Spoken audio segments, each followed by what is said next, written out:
My name is Greg Weisman. I'm the supervising producer of The Spectacular Spider-Man. I grew up reading Spider-Man comics. I'm not quite old enough to have been reading it when they very first came out, but I was a huge fan since before I can remember. My name is Victor Cook, supervising director.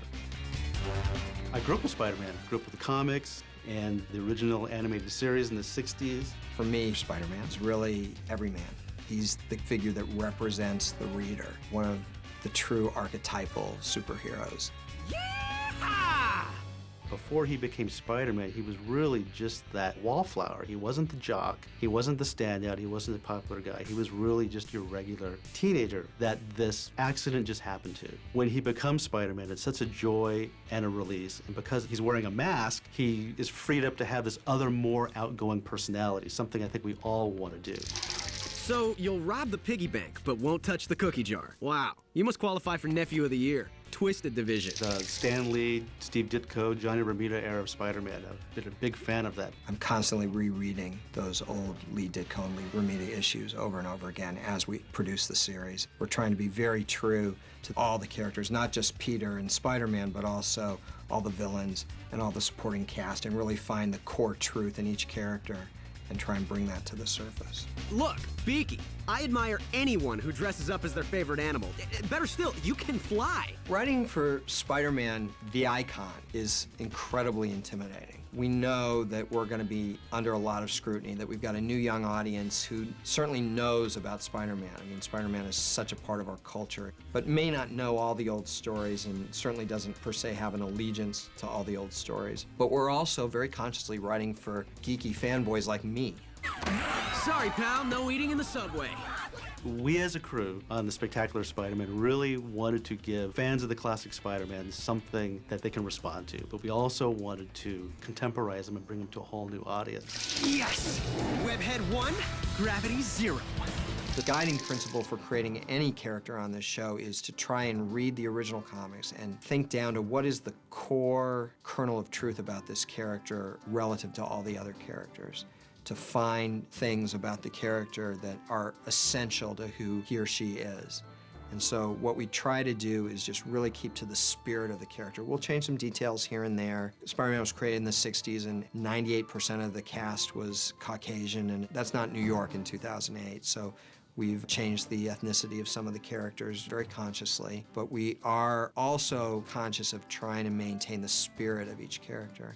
Try really to be true to everyone from Dr. Octopus to the Green Goblin to Spider-Man himself to Mary Jane Watson, Gwen Stacy, Aunt May, Jonah Jameson, Coach Smith. All of the characters were from the comic book. My goal is to not create any original characters, believe it or not, because the comic book itself has such a rich, large cast. So whether it's Ashley Kafka of the Ravencroft Institute or Mr. Warren, the high school biology teacher, we're taking these characters right from the comic. The tricks don't work on the Sandman, but do sand tricks work on the Spider-Man? Oh, this can't be good. We are starting everything from scratch, but a lot of our stories come right out of the comic books. We won't necessarily be telling them all in the exact same order, and we're condensing his continuity a bit so that we can introduce some characters earlier that weren't introduced until later in the comics. But there are stories that we're lifting right out of the early comic books, particularly, again, the Lee Ditko and the Lee Romita years.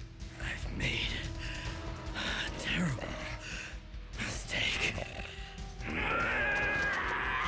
Sounds a little corny to say this, but you know, working on Spider-Man, you feel like with great power comes great responsibility. You heard the one about great power coming with great responsibility? Because there's so many people who have a definite idea of who Spider-Man is and how he should move and what the story should be like. And everybody has their favorite era of Spider-Man, whether it be the 60s decade or the 70s decade or currently, as well as the past animated shows. Oh, yikes! Can you say halitosis? I can't draw anything at all, and I'm very dependent on Vic to create the look of the show. When deciding on the animated style for The Spectacular Spider-Man, what was really important was that it be very animatable. And what I mean by that is because Spider-Man's movements are so unique and so fast that it had to be something that could be done easily by animators in a timely fashion and still look good.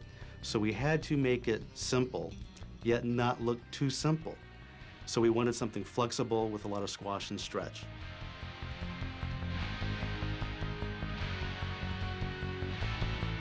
The one thing I emphasized to Vic Cook is that this has got to be a Spider-Man that moves. Action is a big part of Spider-Man, and that's one of the most fun parts of storyboarding on this show, because really it's a free-handed choreography. There's a big Hong Kong flair to what we want to bring to it, to make it as over-the-top as possible, because that's what Spider-Man is, and to bring a lot of speed and motion to it. We also wanted something very, very unique. That's why we brought in Sean Galloway. He's got a style that you really can't say it looks like any other style. It was simple, elegant, looked very animatable, and also very appealing. My name is Sean Galloway. I'm the lead character designer here on Spectacular Spider-Man, and my job entitles me to design the look of the show. The difference between this Spider-Man and the past designs that we've seen on TV is that we're trying to give a more modern feel, a little bit of funk to it. Still have to get me some hands-free. What?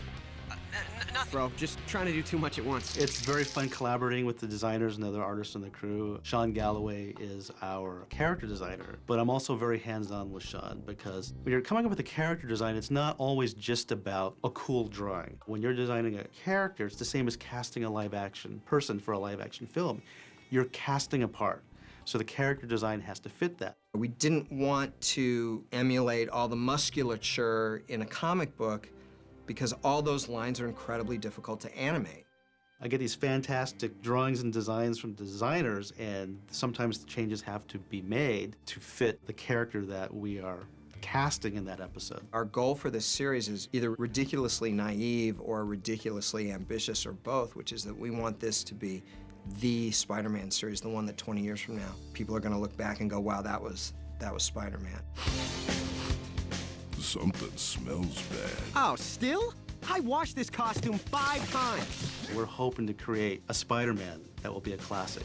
This will be a show that'll be remembered 20 years from now as the ultimate Spider-Man show. Something that's both incredibly contemporary but incredibly iconic and classic.